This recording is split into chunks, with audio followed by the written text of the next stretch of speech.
Morning, everyone. Welcome to the Robertson Wesley Kids Time. I hope that some of you are able to join us this morning. Just going to give people a minute or two to get online. If you are online, I would love to know who's joining us this morning. Hey, Shiloh, how are you? Hope everybody's doing well. I hope you can hear and that everything is good. So I'm just going to make sure that I can see everybody, because that's always helpful. I'm excited about today, let me tell you. Got some thoughts and some ideas. You are going to need to, if you can, gather a few things during our podcast today. I will give you some suggestions along the way, so be prepared to go on a bit of a scavenger hunt this day. It's definitely what we're going to be having some fun with.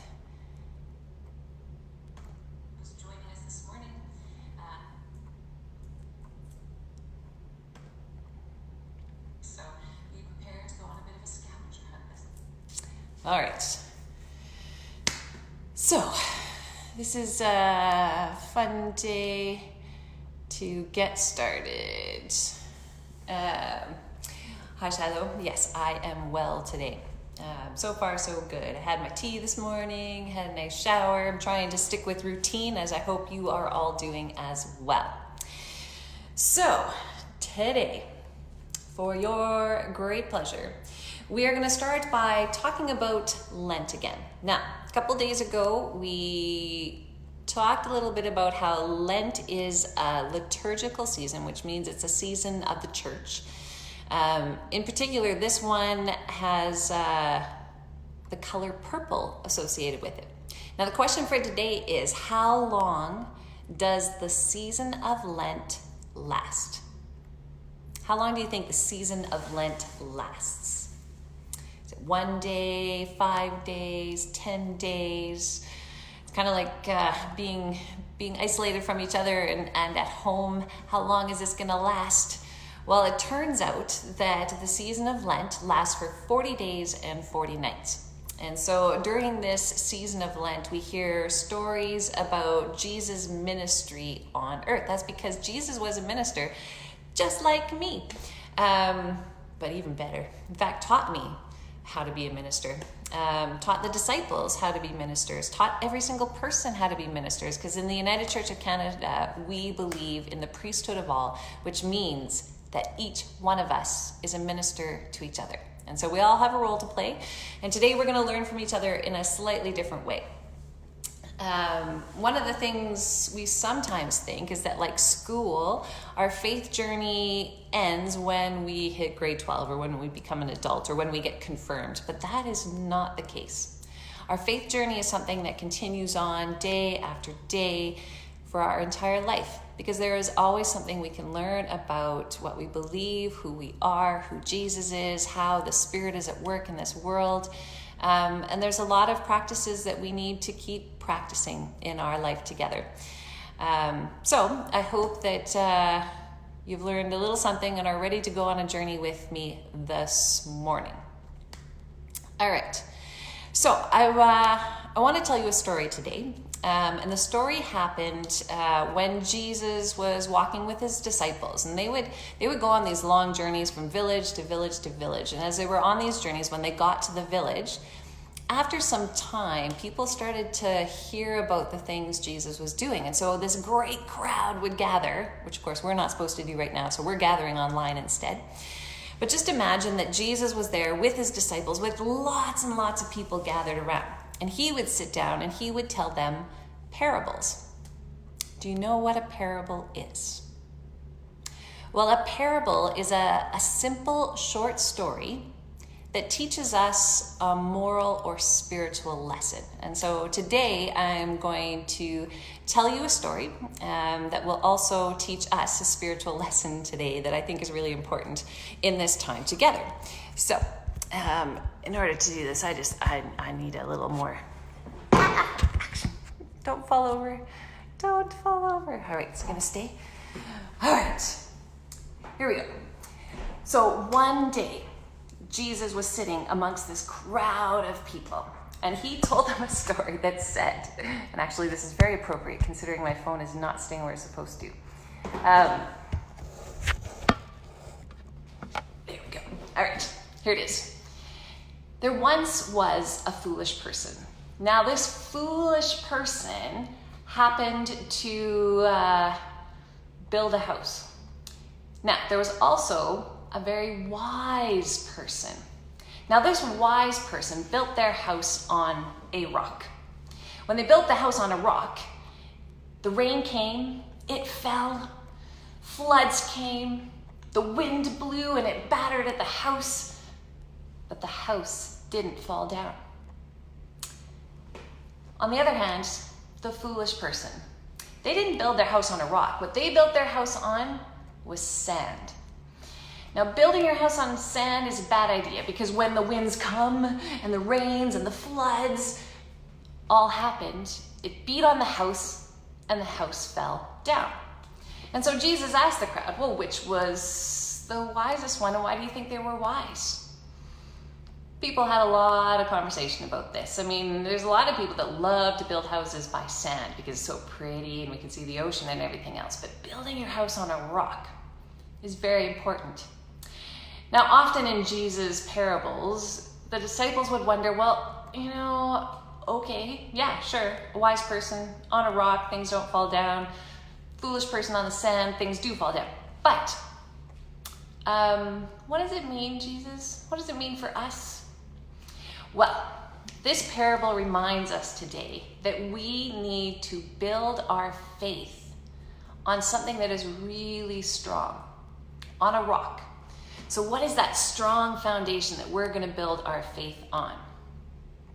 We're going to learn today a little bit about what it takes to find that strength and that balance so that our faith can be strong no matter what happens. In times of trial, in times of celebration, we want to be like the wise person who built their house on a rock because that's how we stay connected to God. And sometimes Jesus is talked about as the rock of our salvation, the rock that holds us strong. I'm sure there's hymns out there that people can think of that would help us remember this. Now, I'm going to teach you a song so that you don't forget this parable. So I encourage you to do the actions with me, learn the words, and we're going to sing it through a couple times. All right. You need to make the shape of a house, so imagine you are a house. All right? Here we go. Don't build your house on sandy land. Don't build it too near the shore. Well, it might be kind of nice, but you'll have to build it twice. Yes, you'll have to build your house once more. You gotta build your house on a rock. You need a firm foundation and a solid spot. Well, the storms may come and go, but the face of God you'll know. Don't build your house on sandy land. Don't build it too near the shore. Well, it might be kind of nice, but you'll have to build it twice. Yes, you'll have to build your house once more. You gotta build your house on a rock. You need a firm foundation and a solid spot. Well, the storms may come and go, but the face of God you'll know. We'll sing that through a couple more times. But as I said, this parable is about finding balance in our life and making sure that we are standing on something that is strong and firm. And so, in our faith, we need to make sure that not only our spirits are strong, but that our bodies and our minds are strong as well. So, to begin with, we are going to work on our bodies. So, I'm going to encourage you all to stand as you are able. And we're going to do a little balancing act. I want to see how many of you can balance on one foot and for how long. Now, you can choose to just keep a simple stance like this. For those of you who want a bigger challenge, we can go like this. And I want to see who can hold on the longest standing on one foot. Because, one foot is okay. It shows that we're fairly strong. But as we start to lose our balance a little bit, we realize that by having 2 feet firmly on the ground, we are actually stronger. So, we're gonna do a movement prayer today to work on our strength, to bring the Spirit of God into our space, and to express our love for one another.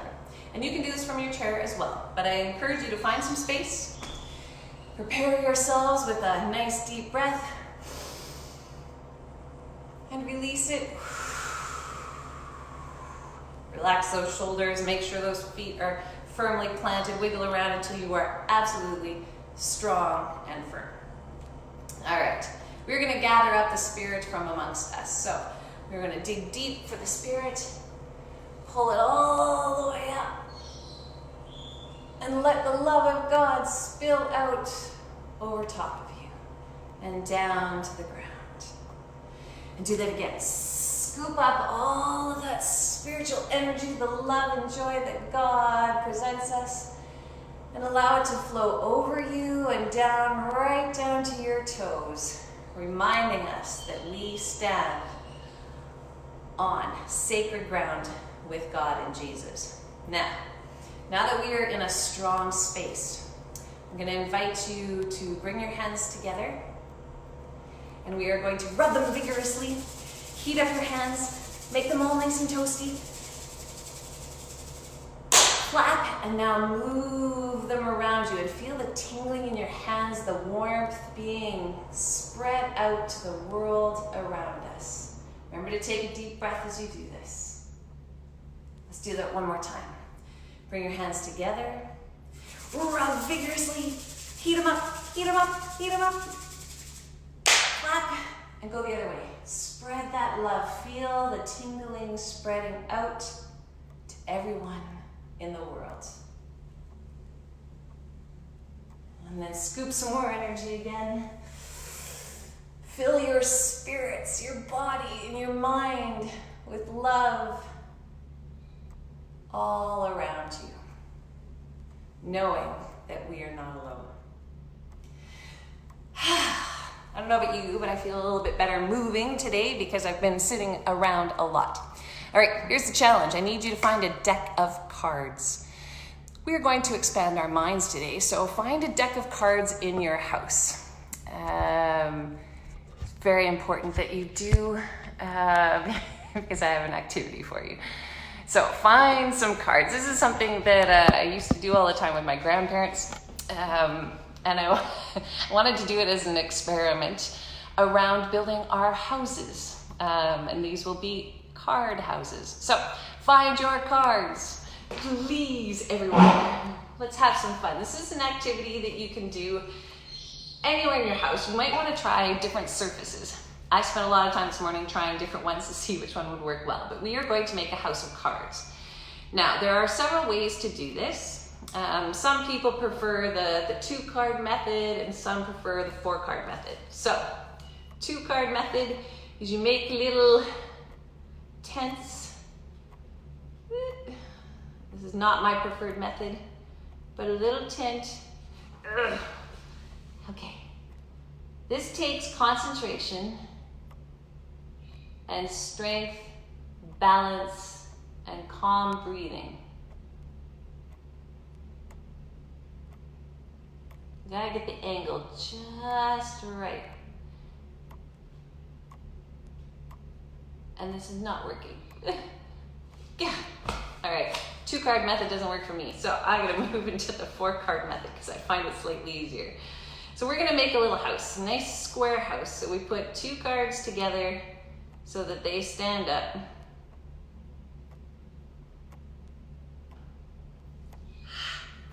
Now we're gonna, told you, patience, patience, patience.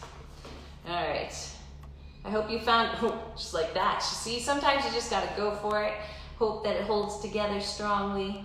I'm gonna add a 3rd card to make another wall. And now I'm gonna add my 4th card to make another wall. Now, if we wanna make a house of cards, we need to have a wider base. So 4 cards usually isn't enough. So I'm gonna go for the 8-card boxes. All right, I got my 4 cards. All right, now in order to go for the next level, you have to add a roof. And so sometimes if you go diagonally, gives you a little more surface space. This is dangerous, challenging. Oh, remember, Patience is something that Jesus wants to teach us this day. And so this will be your exercise in patience. We will see if we're capable of making a strong house that is balanced. Ah, no! I hope you are having a better time at doing this. So, I do want to see how tall people can make their card houses at your house. So, definitely keep trying. Because we want to get the second level. Second level. So, as I said, as I was telling you, in order to have a strong faith, what are some of the things that we can do to make our faith stronger? Perhaps you are engaged in prayer like we did with our movement prayer. Perhaps you could read stories about Jesus. Perhaps you could be telling other people about how the Spirit is at work in your life now. So one of the ways while we're apart is we can start telling people what we're so thankful for, things that we are grateful for. I was so grateful that I got to see a video of Caitlin skating, for instance. Some people like Leo posted his pretzels that we made a few days ago. There's some other people that have sent me pictures or jokes, just emails, that kind of thing. I'm grateful that people are talking to each other, taking time to actually talk with one another. Now I know it's spring break for many of the children, and I hope you are getting outside in this beautiful weather. We are making house cards together, so I hope that some of you found a deck of cards and are trying this with me. And if you happen to make a second level before me, please let me know. I would I'm afraid to put it on there. Now remember that our faith tells us that we need to be strong and trust. You might want to take a deep breath. Okay, we're getting closer. It seemed to be that I was doing better when I was talking and not focusing so much on the cards. And I swear this was easier when I was younger. Maybe it's because I had smaller fingers or something, or it was just less shaky. But let's see if we can get a second level. So far, no! No! And we carefully have to extract. Uh-oh. No! I hope you guys are doing better at this card house stacking. Okay, that was an example of why it's important not to build your house on sandy land. Now, the surface that I'm using was nice because it had a little bit of texture and holds the cards, but it also has a bit of a round to it, so it's not quite as flat as I would like. But that's okay. Yeah, so we were talking about things that we were thankful for. And other things that help us to stay in balance with one another. One of the ways that we can work on a strong foundation of our faith, especially when we can't actually go to church, which is often a place that we describe as being sacred, a place that calms us, a place that inspires us. And so I am going to challenge you all today to create a sacred space in your house. So I'm going to be moving up to my little spot that I've chosen for today. And while I'm doing that, I would like you to start looking around. Look around your place for symbols or objects that remind you of God, remind you of, or feel sacred, or bring you joy, any kind of object or thing, maybe some material, but we want to create a little place where we have kind of like a communion table in our house, which would be similar to our communion table, which is that table found in the front of the sanctuary there. So what sort of things would you put on your altar of sorts? So that's another word for communion table, is an altar. A place that we can go to where we focus on God, where we remember to take time to pray, to quiet our minds. Could be a good place to practice our balancing skills and our songs. So start looking around for your objects. I've already chosen mine because I had some time to think about it already. But while you're doing that, for those of you who just joined us, I'm going to sing our song again today, which tells the story of the parable of the wise person and the foolish person. So, look for your objects. I'm going to sing again. Don't build your house on sandy land. Don't build it too near the shore. Well, it might be kind of nice, but you'll have to build it twice. Yes, you'll have to build your house once more. You gotta build your house on a rock. You need a firm foundation and a solid spot. Well, the storms may come and go, but the face of God you'll know. All right, friends, let's go for a little walk.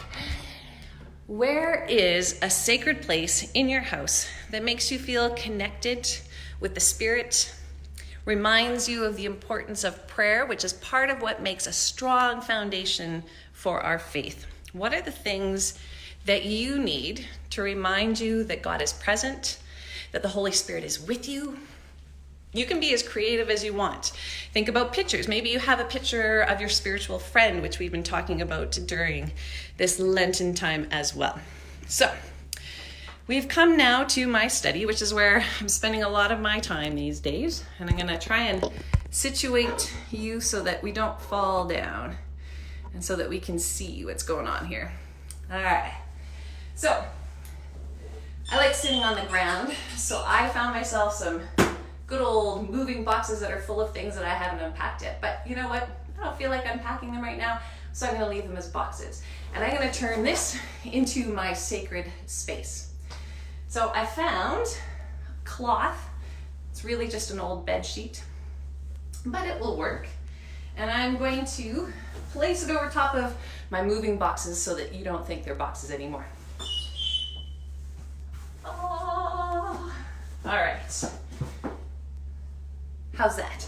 Did you know that white is often the color we use for Christmas and Easter in our liturgical seasons?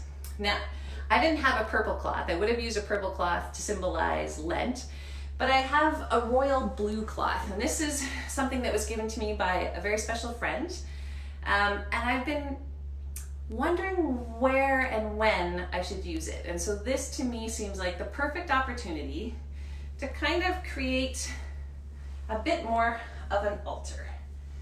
So I'm going to place that over top of my boxes to create my sacred space. But you know what? This wall isn't much to look at, so I'm going to add a picture. Now for me, I feel close to God when I'm out in nature. So I have this beautiful picture of a local artist that I got at a craft show many, many years ago of these beautiful trees. And so that's going to remind me to not only go outside and nourish my body, but also that the trees help to clean up the air, help us to breathe in, and just make us generally feel better. Now, because we've talked about how we need to build our foundation on a solid rock, I just so happen to have a rock that was given to me many years ago. It's actually it's a book holder, but for now it's going to be part of my altar. It's going to be my rock. A rock. I'm going to put that right there. Nice, solid rock, reminding me of the importance of building my faith on top of something strong, which comes from God. Now, I happen to have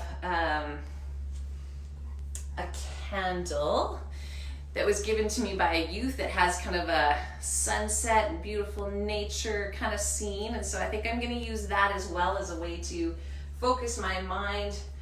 Many of you know how much I like fire, so I'm going to get all the elements here on my sacred table. I'm going to have some flame, I got some trees, I got some rocks, and I got more rocks. I didn't really realize how many rocks I had collected over the years until I started digging through my drawers. That's kind of fascinating. I found one that has some crystals in it.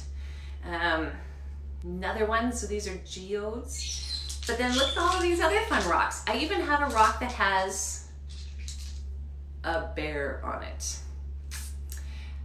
I've always connected with bears, and if you've taken a look around my house, you're gonna find bears everywhere. I think bears remind me that they're cuddly, but they're also very, very strong. So, hey, Seamus, how are you? It's so good to see you. We are creating sacred spaces in our house, and so I want you to create an altar that's going to help to remind you of the importance of having your faith built on something strong. So we're going to put out some rocks. For me, I'm just going to randomly place them around here. And remember, this is very individual. So, I mean, you can put whatever symbols you want in there. I would love to hear what other people are putting on their altar. So please let me know, send me a message. What are you putting on your altar today? One of the other things that's really important to me in my spirituality is taking time to have tea with people. The ritual of boiling water and creating tea is something that's always been a part of my faith. And coming to Robertson Wesley, tea is a very big thing. We make tea all the time. And so I brought one of my favorite mugs. Catherine will recognize that, Sorrento. Sorrento Center is where I started some of my ministry. And I've had this cup for a very, very long time. It's also made out of pottery. So again, very earthy and wonderful. So I'm gonna add that to my sacred space as well. To remind me to pause in my day, take time to have tea, and not just watch TV, but to come up to this space and spend some time with God. I also have a Bible somewhere. Oh, I think I see it. Just a second. I mean, in actual fact, I probably have about 20 Bibles, but at least I have one that I really like at home. And this is the one I use for scripture reflections on Tuesdays all the time with people at the church. So I'm going to put that there. And it is turned to the parable that we read, the parable of the house and the rock. And this is actually found in Matthew chapter 7. And it starts at, where does it start? Matthew 7. Oh, there it is. Verse 24. So Matthew 7, verse 24. For those of you who missed it, here it is again in a slightly different version.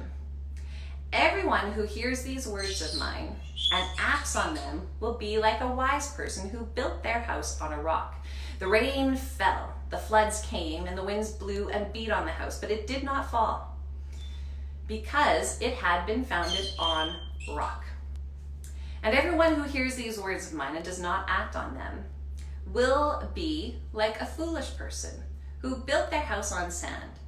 The rain fell, the floods came, the winds blew and beat against the house, and it fell. And great was the fall.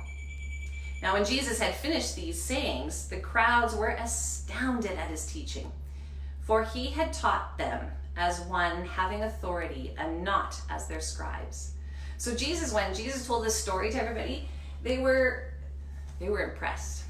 They were excited. They hadn't heard such things.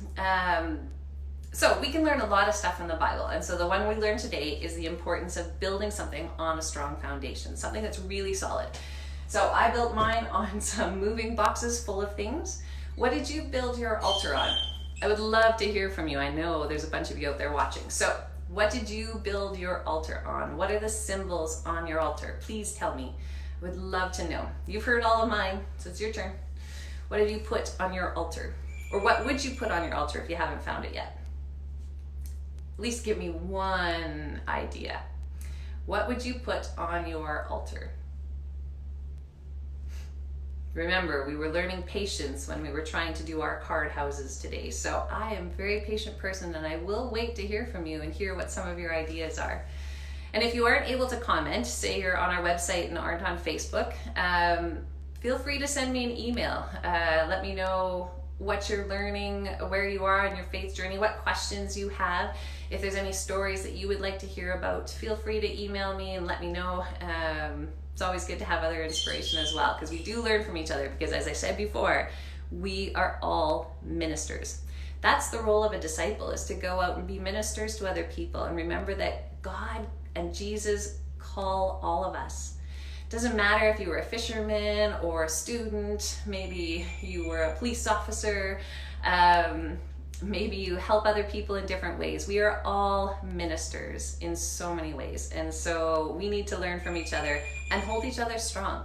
by reminding us to do these rituals, to spend time working on our faith. Let's keep working on our faith.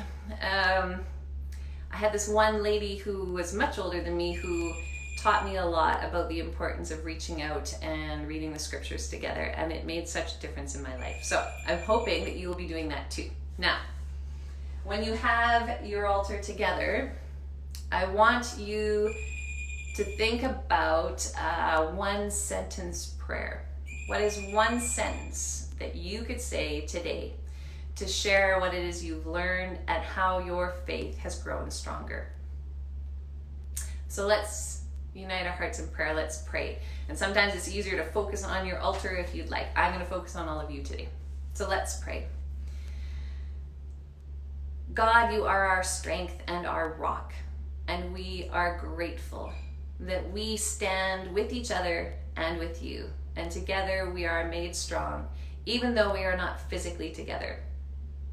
For this we give you great thanks. Amen. Yes, Tanya, you can hear Kiwi. I had to move her into my bedroom so that she wouldn't disturb me this morning, but she does say hi. So friends, remember that the Spirit of God is with us all. And I really hope that you spend time making card castles today, or houses out of cards. Have some fun, get frustrated, keep trying, don't give up. And remember that God is with us. We are not alone, because the love of God goes through each one of us. I hope that you have a good day, and I hope that you can tune in at noon when Shiloh is going to be sharing some reflections on the blind man, the story we heard about on Sunday, from an affirming perspective. So LGBTQ, it's going to be great. I hope that you will join us. See you all tomorrow, 11 o'clock. Can't wait, and I'll have something different for you then. Okay, bye. Show me pictures of your sanctuaries and your altars. Send me a picture. It's Karen.Bridges@rwuc.org, rwuc.org. Take care, friends. Miss you. Bye-bye.